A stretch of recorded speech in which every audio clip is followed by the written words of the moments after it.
we arrive at school number 10 in the Takhtakopar district.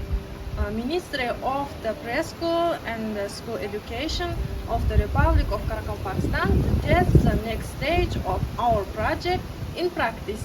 Okay, let's go.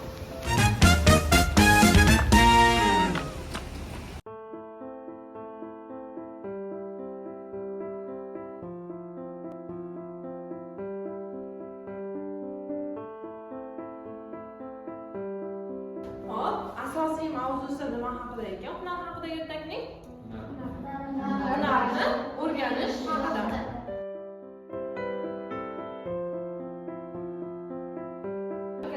Va u 3 yil 3 oy deganda gilam toqishni o'rganadi. Unga qarab turib, ha nima xizmat deb aytadi. Xatirlaytiradi. Hunar o'rgangan yaxshi ekan. Demak, bizning xulosamiz faqatgina boylik bilan emas, hunar bilan ham nima qilish kerak ekan? O'rganib turish kerak ekan. Hunar haqida berilgan ertak bilan tanishib oldik. Endi men sizlarga topshiriqlar tayyorlab kelganman. Bu topshiriq ikki qismdan iborat bo'ladi. Birinchi qismida savollar berilgan. Savollarga ertaklar asosida javob berishingiz kerak. Ya'ni bu yerda yozilgan joyga siz javobni yozishingiz kerak.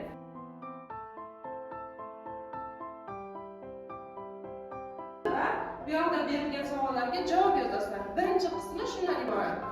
Endi keyingi qismi orqasiga qaraymiz. Topshiriqlar deb yozib qo'yilgan.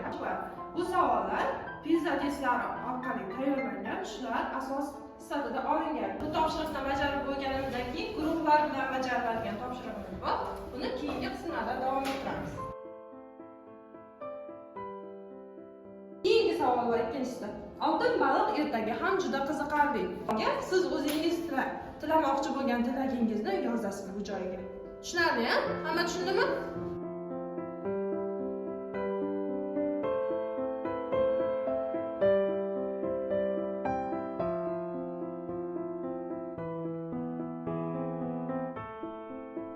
Endi bugungi darsimizdagi keyingi bosqich, ya'ni keyingi topshiriqimiz men yaratgan ertak deb nomlanadi.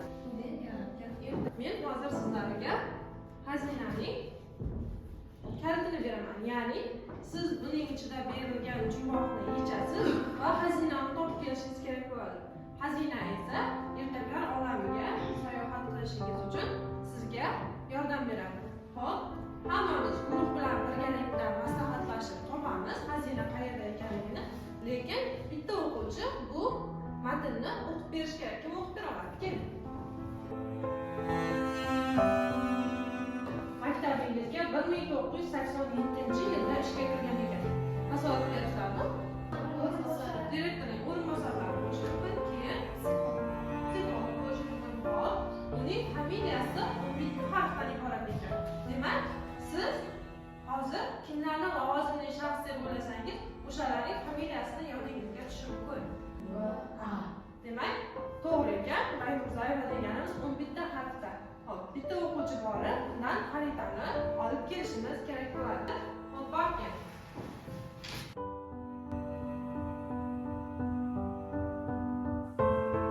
Sizlarni qayerga olib boradigan? Qayerga olib boradi dedi? Mo'jizalar olamiga. Ya'ni bu xaritada 3 guruhga bo'linib turibmiz-a? 4 ta bo'lib.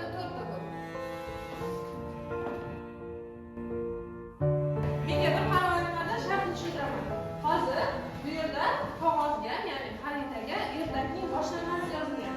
Hammangizda ertak bir xil boshlanadi. Qanday boshlanadi? Qadim zamonda bir kambag'al qiz bo'lgan ekan deb boshlanadi.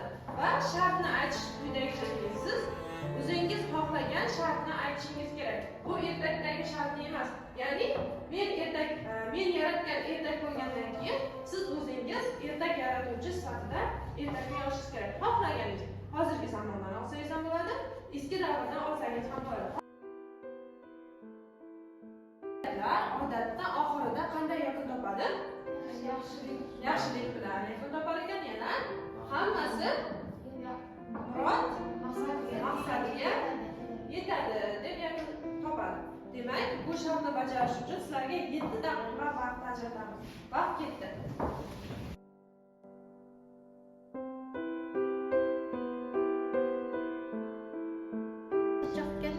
chiqaman, lekin podshoh mehribon va saxiy bo'lishi kerak yoki kambag'al odamlarga yordam berishi kerak.